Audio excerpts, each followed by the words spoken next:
Ayan guys, good morning. Share ko lang po yung anong nangyari sa motor ito guys.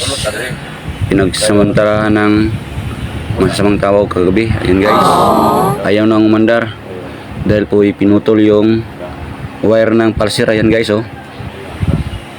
Sa tingin ko guys, hindi po siya kinagat ng ilaga o daga. Ayan guys oh. Level po yung pagkating niya. At sa tingin ko rin ay may kunting kalaman yung gumawa nito sa motor guys. Dahil po pulser lang po yung pinutol. Yung source ng lights or papunta ng baterya ay hindi po pinutol, pati yung ground. Ayan guys oh. May papapayo ko lang sa mga may motor dyan na tulad natin na wag iwan sa madilim or malayong o hindi matao. Ayan guys, kawawa naman yung may-ari dahil po kagabi umuwi siya ng kinulak niya lang po yung motor niya. At ngayon pa lang po natin ito na ginawa ng paraan. Buti na lang ito lang yung ginawa guys oh.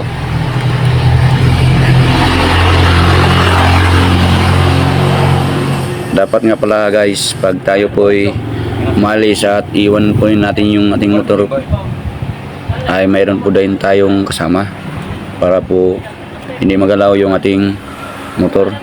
Dahil po sa panahon ngayon, marami na po yung masamang tao na may interes sa motor mo. Ayan guys oh, tignan natin.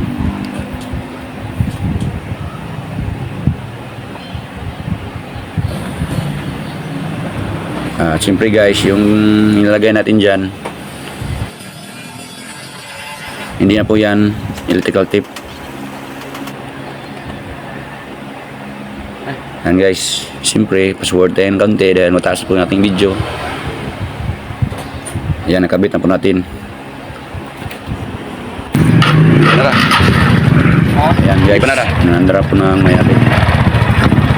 Ayan boss, goods na.